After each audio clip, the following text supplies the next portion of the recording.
Bismillahirrahmanirrahim, dear students. I am Muhammad Ishaniku. Today we will talk about the estimation of electric force by volume charge distribution. Our course is EMT1, PHY 401, BS Physics, third semester evening, and this course is related to the fall semester 2021. In the previous lecture, we have talked about the force estimation for the surface charge distribution. हमने अपने last lecture के अंदर surface charge distribution वाला case किया था और as a particular example we discuss about the disc of charges और उसको डिस्क ऑफ चार्जेस के हवाले से जो आपके पास वैल्यू बनती है हमने इसको सॉल्व किया था. Now we are going to start in this lecture to estimate the force for the volume charge distribution. आज के लेक्चर के अंदर हम अपनी वॉल्यूम चार्ज डिस्ट्रीब्यूशन को कंप्यूट करेंगे कि किस तरह से अगर कोई सफियर हो आपके पास और वो किसी पॉइंट चार्ज के टेरिटरी में आता है या पॉइंट चार्ज जो है उस सफियर के करीब जाता है तो उसके ऊपर कितनी फोर्स लगेगी अट्रैक्शन या रिपल्शन वाली. So in this case we will discuss about the spherical shell of the charges और उसको हम स्टडी करेंगे. After that we will discuss about the spherical shell theorems. जिस तरह अगर आपको याद हो तो आपने ग्रेविटेशनल फील्ड के लिए शेल थ्योरम्स पढ़े होंगे दो तरह के. इसी तरह से इलेक्ट्रिक फील्ड के लिए या इलेक्ट्रिक फोर्सेस के लिए जो है हम थ्योरम्स जो है वो अंडरस्टैंड करेंगे. सो उस हवाले से हमारे पास जो है आज की डिस्कशन के अंदर वॉल्यूम चार्ज डिस्ट्रीब्यूशन सफियर के ऊपर जो चार्ज है उसके हिसाब से किस तरह से पॉइंट चार्ज के ऊपर फोर्स लगती है ये पढ़ा जाएगा. Then we will discuss about the spherical charges. उसके ऊपर शेल के ऊपर अगर कोई स्फेरिकल चार्ज अवेलेबल है तो उसकी इंटरेक्शन कैसे है. Then we will discuss about the spherical shell theorems. So let's start with this.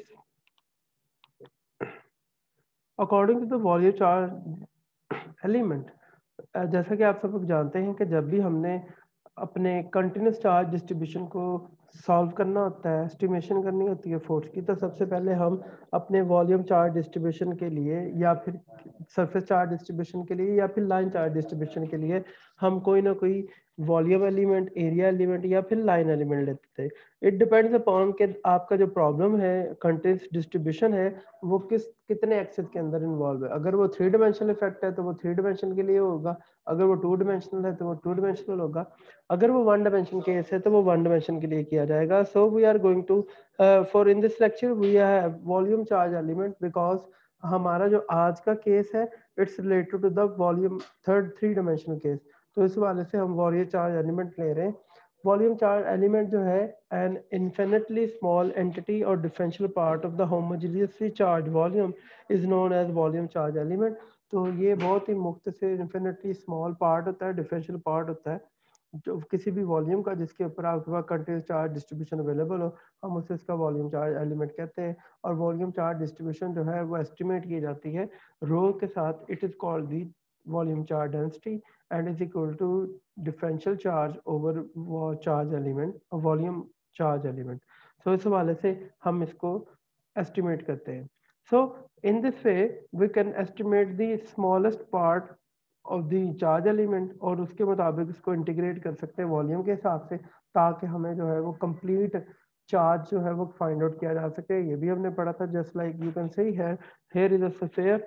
ये ब्लू कलर के अंदर स्फीयर लिया गया है जो फुटबॉल की तरह सबके ऊपर पॉजिटिव चार्ज कंसीडर कर लिया हमने और इसको हम एक वॉल्यूम चार्ज डिस्ट्रीब्यूशन कह सकते हैं जो थ्री डिमेंशन के अंदर है. और इसके ऊपर हमने एक स्मॉलेस्ट पार्ट जो है वो वॉल्यूम का ले लिया पैच जिसका वॉल्यूम जो होगा वो कितना है वो डिफरेंशियल वॉल्यूम डी वी है और इसका जो वॉल्यूम एलिमेंट है वो बराबर लिखा जा सकता है d q is equal to rho d v. अगर आप देखें तो इसके अंदर दो इसके ऊपर जो चार्ज है वो डिफरेंशियल चार्ज है और वो डिपेंड करता है वॉल्यूम चार्ज डेंसिटी के ऊपर और दी वॉल्यूम चार्ज एलिमेंट के ऊपर. सो ये जो वॉल्यूम चार्ज एलिमेंट है अगर हम कार्टेशियन कोऑर्डिनेट्स के अंदर इसको एक्सपेंड करें तो ये बन सकता है d x d y and d z. It depends upon length width into height. तो उस हवाले से आपके पास एक्स वाई और जी के हवाले से इसको हम एक्सपेंड कर सकते हैं. और अगर हम इसका टोटल चार्ज कंप्यूट करना चाहते हैं तो इस डी क्यू को हमें क्या करना पड़ेगा, इंटीग्रेट करना पड़ेगा. और ये जो है रो डी वी जैसा कि आप इस स्लाइड के अंदर भी देख सकते हैं कि हमारे पास कितनी डायमेंशन इन्वॉल्व है 1 2 एंड 3, एक्स एक्सिस के अलॉन्ग, वाई एक्सिस के अलॉन्ग एंड जी एक्सिस के अलॉन्ग। तो अंडरस्टूड सी बात होगी कि अगर आपने इस वॉल्यूम को इंटीग्रेट करना है तो हमने टोटल 3 डायरेक्शंस के लिहाज से इंटीग्रेट करना पड़ेगा, along x axis, along y axis and along z axis. So the total charge will be equal to integral d q is equal to triple integral rho d x d y and d z. So आप यहाँ देख सकते हैं कि हमारे पास यहाँ पे rho d x d y and d z के हिसाब से 3 इंटीग्रल बने हुए हैं और उसके मुताबिक ही ये सॉल्व किया जा रहा है। So force estimation for the volume charge distribution. तो आप यहाँ पे इसी चीज को मद्देनजर रखते हुए कॉन्सेप्ट को हम अब force estimation from volume charge distribution के निकालना चाह रहे हैं। Let's start with the problem. और इसके अंदर जो हमारा सबसे पहला केस है वो स्फेरिकल बॉडी ली हुई है, उसके ऊपर हमने सपोज करना है कि हमारे पास चार्जेस अवेलेबल है और वो पॉइंट चार्ज के साथ इंटरेक्ट करते हैं तो उसकी फोर्स कंप्यूट की जा सकती है। So there are some general steps to compute that. ये टोटल 5 स्टेप्स हैं जो जैसा कि आपको जानते हैं कि हमने सबसे पहले, हाँ जी, यहाँ पे हमने सबसे पहले क्या लेना होता है जी, वॉल्यूम एलिमेंट लेना होता है। तो ये वॉल्यूम एलिमेंट है ना कि आपके पास लाइन एलिमेंट है। तो इस वाले से ज़रा ये देख लीजिएगा। तो ये आपके पास जो है ये वॉल्यूम एलिमेंट है। तो उस वाले से हमारे पास ये वॉल्यूम एलिमेंट है।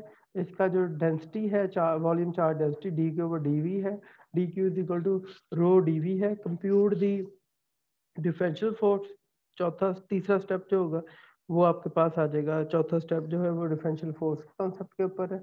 1/4 pi differential charge multiply by point charge over r square लिखा जाएगा और उस वाले से फिर आपके पास टोटल फोर्स निकाली जा सकती है। अगर तो फोर्स की कोई पर्टिकुलर डायरेक्शन है तो वो भी निकाली जा सकती है by using the symmetry operation.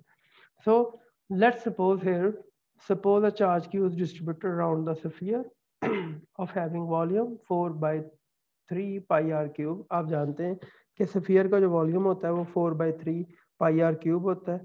Volume charge density is taken as rho over 4 by 3 pi r cube। तो हमने just charge per unit volume लिखा है एंड वो रो के बराबर आ गया। तो the schematic view in this is given as in figure dv is taken as a volume element। यहाँ पे लिखा जा सकता है dv is taken as volume element which occupied the charge dq। तो उस वाले से mathematically we can define as dq is equal to rho dv। This is our first equation and इसको हमने इक्वेशन नंबर 1 कह दिया। और ये हमारे पास x है, y है एंड z है और ये आपके पास 3 डायमेंशन के अंदर सफियर और उसके ऊपर आपके कोई सपोज किया हुआ है कि जी एक वॉल्यूम चार्ज एलिमेंट कंसीडर किया हुआ है। सो अगर आप देखें तो इस वॉल्यूम का जो वैल्यू बनती है that is equal to 4 by 3 pi r cube. अगर हम इसका डिफरेंशियल पार्ट लेते हैं तो याद होगा पिछले लेक्चर के अंदर भी हमने इसी इक्वेशन के ऊपर डिफरेंशियल अप्लाई करने की कोशिश की थी। ऑब्वियसली ये आर है तो हम इसको इससे अलग दिखाने के लिए डी वी अप्लाई किया, डिफरेंशियल पार्ट डायरेक्ट डिफरेंशियल। तो d v is equal to 4 pi. अब ये दोनों चीज़ें कांस्टेंट हैं। डी ने जब इसके साथ डिफरेंशिएट करना है तो 3 नीचे आ जाएगा, 3 की पावर में कम हो जाएगा and it becomes D R. So I have here, हमने यहाँ पे सिंपली जब ये वाला नीचे आया 3 तो ये 3 से 3 कट जाएगा and we have here pi r square d r आ जाएगा as a volume element.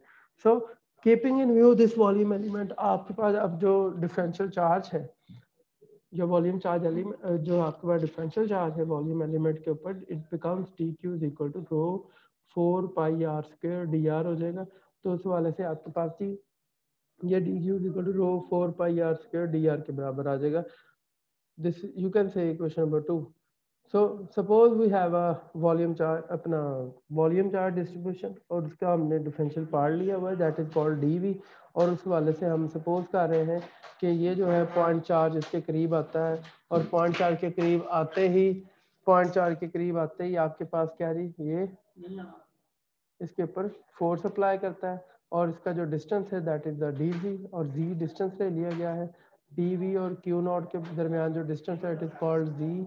So we have here the force acting between the charge element and the point charge can be computed. dF is equal to 1/4 pi epsilon naught q1 over q2 over r square। ये हमारा पुराना Coulomb's law का formula है, हम उसको use कर रहे हैं।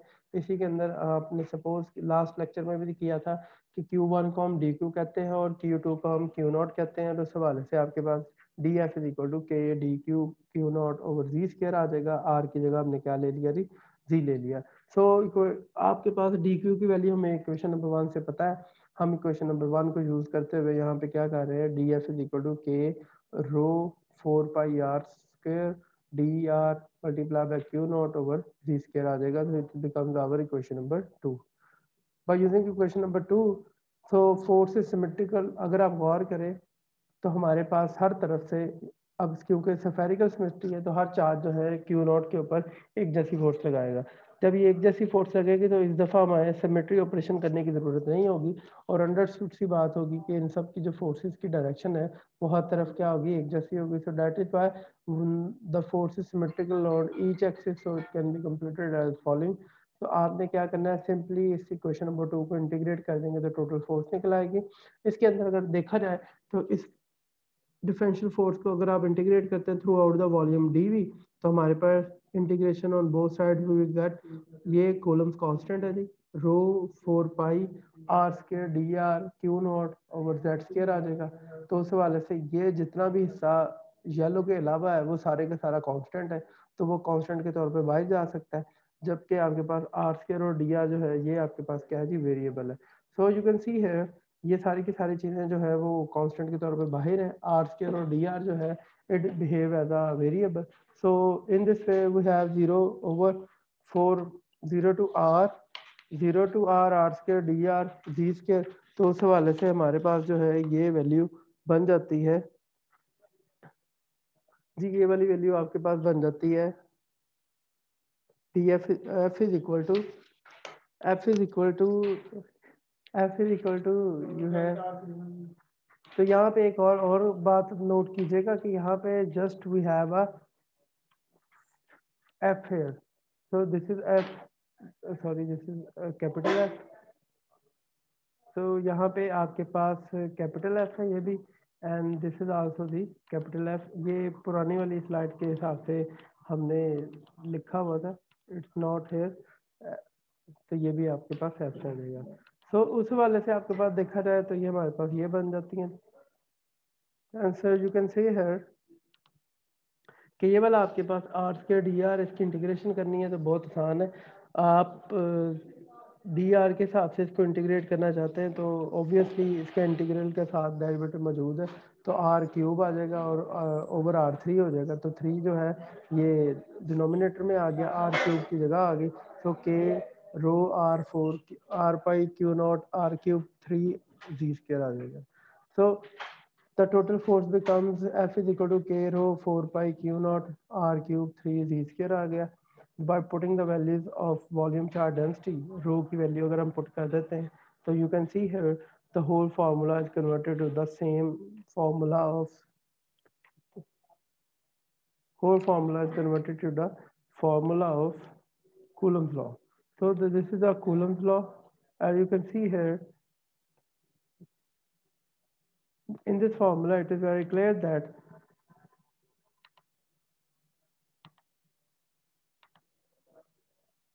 F is equal to capital q q q not और जी के। तो आप देख सकते हैं कि ये सेम स्ट्रक्चर है जैसा कि कूलम्ब लॉ का फॉर्मूला होता था। तो इसका मतलब है कि जो आपके पास यूनिफॉर्म स्फीयर है it can be considered as a point charge in a special case. तो इस हवाले से हम कर सकते हैं।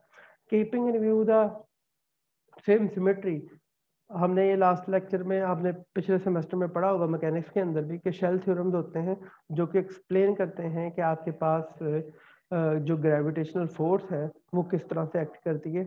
तो उस हवाले से अगर देखा जाए तो हमारे पास जो शेल थ्योरम्स है वो भी एस्टिमेट किया जा सकते हैं, जैसा कि जैसे कंक्लूजन आपने ग्रेविटेशनल फोर्स के लिए निकाले हुए हैं वैसे कंक्लूजन जो है वो हम किसके लिए निकाल सकते हैं,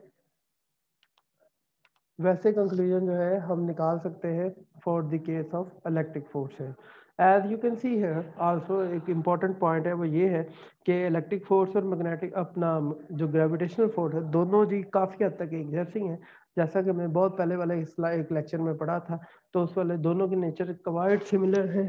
तो इस वजह से हम जो शेल थ्योरम्स हमने ग्रेविटेशनल फोर्स के लिए बनाए हुए हैं, हम उन्हीं को इलेक्ट्रिक फोर्स के लिए अप्लाई कर सकते हैं। And in this way we can have two shell theorem. तो उस हवाले से हमारे पास शेल थ्योरम दो तरह के हैं। सबसे पहला शेल थ्योरम ये है, a uniform charge spherical shell exerts no electrostatic force on a point charge located anywhere inside the shell। तो ये बता रहा है कि अगर आपके पास कोई यूनिफॉर्म चार्ज स्फेरिकल शेल हो और वो किसी किस्म की कोई फोर्स किसी भी पॉइंट चार्ज पे नहीं लगाता जो कि उसके अंदर मौजूद हो। अगर आपको याद हो तो आपने अपने कॉलेज लेवल के ऊपर भी ये चीज़ पढ़ी हुई है कि जब कोई चार्ज बॉडी के अंदर कोई चार्ज मौजूद हो तो उसका जो टोटल फोर्स होती है वो क्या हो जाती है, ज़ीरो हो जाती है, अगर वहाँ पे वो कंडक्टर के तौर पर बिहेव करता है। सिमिलरली तो सेकंड शेल है, इंपॉर्टेंट है theorem, that is a uniform charge spherical shell exerts an electrostatic force on a point charge outside the shell as if all the charge of the shell were concentrated in a point charge at its center। तो अगर आपके पास किसी shell के अंदर आप उसके centre के अंदर कोई चार्ज रखते हैं तो उसका जो टोटल इफेक्ट होगा वो पॉइंट चार्ज के ऊपर आउटसाइड द अवेलेबल होगा और उसकी इंटरेक्शन होगी और उसके सारे के सारे इफेक्ट जो है उसके सरफेस के ऊपर मर्ज हो सकते हैं। तो ये दो शेल थ्योरम्स हैं, ये बहुत इंपॉर्टेंट है with respect to the similarity. ये कंप्यूट किए जा सकते हैं डायरेक्टली, जो कि हमने ग्रेविटेशनल फील्ड के लिए भी निकाले हुए। तो अगर हम इनको रिवाइज करते हुए देखें तो हमारे पास ये दो बातें हैं। सबसे पहली बात कि कोई भी शेल जो है वो किसी किस्म की कोई भी चार्ज शेल जो है किसी किस्म की कोई फोर्स नहीं लगाता अगर उसके अंदर कोई पॉइंट चार्ज मौजूद हो, पहली बात। दूसरी बात, वो हमेशा तब भी फोर्स लगाएगा किसी पॉइंट चार्ज के ऊपर जब वो पॉइंट चार्ज उस शेल जो चार्ज स्फेरिकल शेल है उससे बाहर मौजूद होगा। ये आधा हिस्सा है स्टेटमेंट का। फिर दूसरी बात ये है कि अगर आपने किसी चार्ज को स्फेरिकल शेल के अंदर रखा हुआ है सेंटर के ऊपर तो उसका जो इफेक्ट है उसकी सरफेस पे देखा जा सकता है। ठीक है। So in the next lecture, we are going to study the concept of electric field, analogy for the gravitational field and electric field, and estimation of electric field for continuous charge distributions। तो हम अपने next lecture के अंदर जो है वो electric field के concept को पढ़ेंगे, ग्रेविटेशनल फील्ड और इलेक्ट्रिक फील्ड की रिजेम्बलेंस और उनके दरमियान एक जैसे जो एनालॉजीज हैं उनको स्टडी किया जाएगा। After that we will discuss about how we can estimate the electric field for continuous charge distributions। और हम जिस तरह हमने अपने इन डिफरेंट लेक्चर सीरीज के अंदर ये पढ़ा है कि किस तरह से आप जो है वो linear charge distribution, surface charge distribution and you can also study the volume charge distribution के लिए आप उसकी फोर्सेस निकाल सकते हैं। तो एक सिंपल फार्मूला को यूज़ करते हुए हम इन सारी की सारी फोर्सेस को कन्वर्ट कर सकते हैं इलेक्ट्रिक फील्ड के अंदर। तो इंशाल्लाह हम अपने नेक्स्ट लेक्चर के अंदर इसके ऊपर डिटेल गुफ्तगू करेंगे। बाकी इस लेक्चर के हवाले से आपका कोई भी क्वेश्चन हो, आंसर हो या कोई डिस्कशन हो तो आप लाजमी हमारे इंटरेक्टिव सेशन के अंदर पूछें। So you are welcome in our interactive session. You can ask question on Zoom meeting, you can ask question on WhatsApp group and you can ask question on YouTube comment section. मैं उम्मीद करता हूँ कि आपको lecture की समझ आई होगी। फिर भी किसी किस्म का प्रॉब्लम हो तो आप इजीली पूछ सकते हैं।